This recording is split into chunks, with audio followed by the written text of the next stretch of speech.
بسم اللہ الرحمن الرحیم باب ما جاء ان الدعاء لا يرد بین الاذان والاقامہ۔ بھئی شریعت کے اندر کئی مقامات ایسے بیان کیے گئے ہیں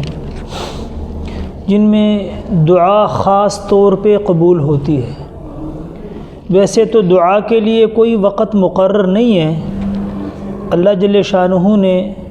قرآن مجید فرقان حمید کے اندر مسلمانوں کو دعا مانگنے کا جو ہے وہ حکم دیا ہے، اور قیامت کے دن اللہ جل شانہ بلا کر کہیں گے اپنے بندوں کو کہ اے میرے بندو، میں نے آپ کو دعا کرنے کا، دعا مانگنے کا حکم دیا تھا، اور آپ نے دنیا میں کوئی بھی دعا ایسی نہیں کہ آپ نے مانگی ہو اور میں نے اس کو قبول نہ کیا ہو۔ لیکن عمومی طور پہ ہوتا یہ ہے کہ ہم یہ چاہتے ہیں کہ جو چیز ہمیں ضرورت ہے ہم اس چیز کو مانگیں اور وہ چیز ہمیں مل جائے، تو ہم سمجھتے ہیں کہ بھئی بس یہ دعا ہے۔ حالانکہ اجابت دعا کے معانی ہے وہ سمجھنے چاہیے کہ تین چیزیں ہوتی ہیں۔ اللہ جل شانہ جب بھی کوئی بندہ اللہ سے مانگتا ہے تو اللہ جل شانہ تین چیزوں میں سے ایک چیز اس کو عطا ضرور کرتے ہیں۔ یا تو جو چیز مانگی ہے بعینہ وہی چیز اس کو مل جاتی ہے، یا وہ چیز اس کے لیے بہتر نہیں ہوتی، چونکہ ہمیں تو علم نہیں ہے کہ وہ چیز جو ہم مانگ رہے ہیں وہ ہمارے حق میں بہتر ہے یا نہیں ہے۔ اس کی مثال ہم دیتے ہیں کہ اگر ایک نقصان والی چیز ہے، استری لگی ہوئی ہے، کپڑے، والدہ کپڑے استری کر رہی ہے، چھوٹا بچہ کہہ رہا ہے جی استری مجھے دے دو، لگی ہوئی استری والدہ کبھی اس کو نہیں دے گی، اور بچہ رو رہا ہوتا ہے مجھے دے دو، لیکن ہم نہیں دیتے۔ کیوں؟ ہمیں پتہ ہے کہ نقصان کرے گا اپنا۔ تو بچے جو ہیں ہم سارے اللہ جل شانہ کا کنبہ ہیں۔ الخلق عیال اللہ، ساری مخلوق اللہ کا کنبہ ہے، یعنی ہم اللہ کے گویا کے بچوں کی طرح ہیں اللہ کے علم اور اللہ کی قدرت کے سامنے۔ تو ہم بسا اوقات ایک چیز مانگتے ہیں، ہمارے علم میں ہم مانگتے ہیں، ہم کہتے ہیں کہ یہ چیز اچھی ہے، ہمیں ملنی چاہیے، لیکن اللہ جل شانہ کے علم میں وہ چیز اچھی نہیں ہوتی، اس لیے اللہ وہ نہیں دیتے، یا مل جاتی ہے بعین ہی وہ چیز یا نہیں ملتی۔ نمبر دو، اگر وہ چیز اس کے حق میں بہتر نہ ہو تو پھر کوئی مصیبت اس کے اوپر ایسی ہوتی ہے کہ جو آنے والی ہوتی ہے، کوئی بڑی مصیبت، اس دعا کی برکت سے اللہ اس مصیبت کو ٹال دیتے ہیں۔ اور نمبر تین، اگر وہ بھی نہ ہو تو پھر اس دعا کو اللہ جل شانہ نیکی بنا کر اس کے نامہ اعمال میں لکھ دیں گے کہ بھئی یہاں پڑی رہے گی، اور پھر قیامت کے دن اللہ پاک ان تمام دعاؤں کو جو نیکی کی شکل میں اللہ کے پاس جمع ہوں گی اللہ اس کے حوالے کر دے گا بھئی یہ لو۔ تو بھئی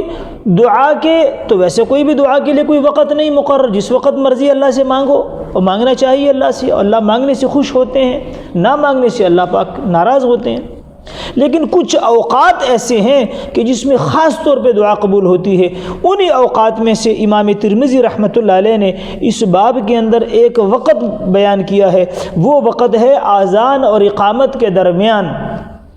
کہ حضور پاک علیہ الصلوۃ والسلام نے فرمایا لا يرد الدعاء بین الاذان والاقامہ، کہ اذان اور اقامت کے درمیان جو دعا مانگی جاتی ہے اللہ جل شانہ اس کو رد نہیں کرتے،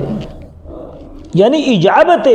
اجابت کا وقت ہے۔ تو اجابت کے اوقات میں سے، دعا کے قبول ہونے کے اوقات میں سے ایک وقت یہ ہے کہ اذان ہو جائے اور اقامت ابھی نہیں ہوئی اور آدمی مسجد میں پہلے سے موجود ہے تو خوب اللہ سے مانگے، مرد بھی مانگے، عورتیں بھی مانگے، دنیا کے لیے بھی مانگے، آخرت کے لیے بھی مانگے، کیونکہ اجابت کا وقت ہے۔ اللہ کے نبی نے فرمایا کہ دعا رد نہیں ہوتی۔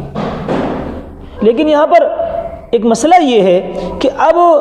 کچھ اوقات ایسے ہیں جن کو اوقات متواردہ کہتے ہیں، کچھ اوقات ایسے ہیں جن کو اوقات غیر متواردہ کہتے ہیں۔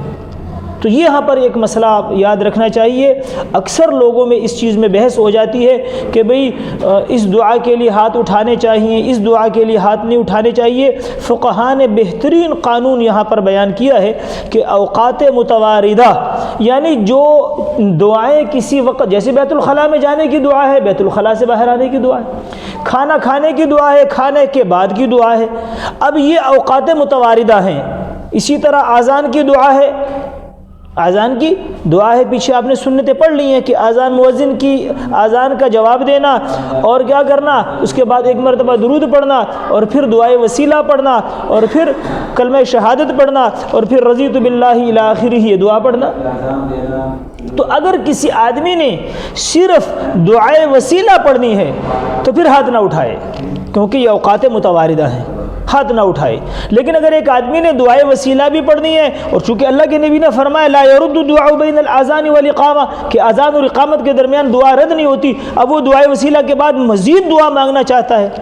اور دعا بھی مانگنا چاہتا ہے تو اس کے لیے وہ ہاتھ اٹھا لے۔ لیکن صرف دعائے وسیلہ جو حدیث میں آئی ہے، اگر صرف وہ دعا مانگنی ہے تو پھر اس کے لیے ہاتھ نہ اٹھائے، اس کے لیے ہاتھ نہ اٹھائے۔ اور اسی طرح جو ہے نا، یعنی جو اوقات غیر متواردہ ہیں ان میں ہاتھ اٹھانا، یعنی اوقات متواردہ میں ہاتھ اٹھانا بہتر نہیں ہے، افضل نہیں ہے، لیکن جو اوقات غیر متواردہ ہیں ان میں ہاتھ اٹھا لے۔ اب دیکھو نا، فرض نماز کے بعد آگے کتاب الصلاۃ میں آئے گا، اس جگہ پہ انشاءاللہ اس پہ بحث کریں گے، یہاں پر موقع نہیں ہے۔ تو بہرحال اوقات متواردہ کا مطلب ہم نے مثال دے دی کہ کھانے کی دعا ہے، بیت الخلاء کی دعا ہے، مسجد میں داخل مسجد سے نکلنے کی دعا ہے، اسی طرح اذان کے بعد اذان کی دعائے وسیلہ ہے، یہ اوقات متواردہ ہیں، سفر کی دعا ہے، ان کے لیے ہاتھ نہیں ہے، ہاتھ نہیں اٹھانا۔ اور جو اوقات غیر متواردہ ہیں، نماز پڑھ لی، نماز کے بعد دعا مانگو، خوب مانگو، اپنے لیے لمبی لمبی دعائیں مانگو۔ اللہ کے نبی نے فرمایا کہ دعا تو عبادت کا مغز ہے، الدعاء مخ العبادہ، کہ عبادتوں کا مغز دعا ہے، عبادتوں کا مغز کیا ہے؟ وہ دعا ہے۔ تو دعا کا وقت ہے، یعنی اجابت دعا۔ اور اسی طرح اور بھی اوقات ہیں، بارش ہو رہی ہو تو اجابت دعا کا وقت ہے، فرض نماز کے بعد دعا مانگنے کا وقت ہے، بارش ہو رہی ہو یہ بھی دعا کا وقت ہے۔ اور آگے کتاب الجمعہ میں آئے گا، ہمارے نزدیک جمعے کے نماز اور عصر تک، بلکہ غروب تک کا جو وقت ہے، جمعے کے بعد سے لے کر غروب تک ہمارے نزدیک، یہ جس کو ساعہ مرجوعہ کہتے ہیں، آگے کتاب الجمعہ میں آئے گا، یہ گھڑی مانگنے کی ہے۔ اور امام شافعی رحمۃ اللہ علیہ کے نزدیک خطبے کے درمیان، اب خطبہ امام صاحب نے ایک پہلا خطبہ دے دیا، بیٹھ گئے تو ہاتھ اٹھائے بغیر دل میں دعا مانگ لے،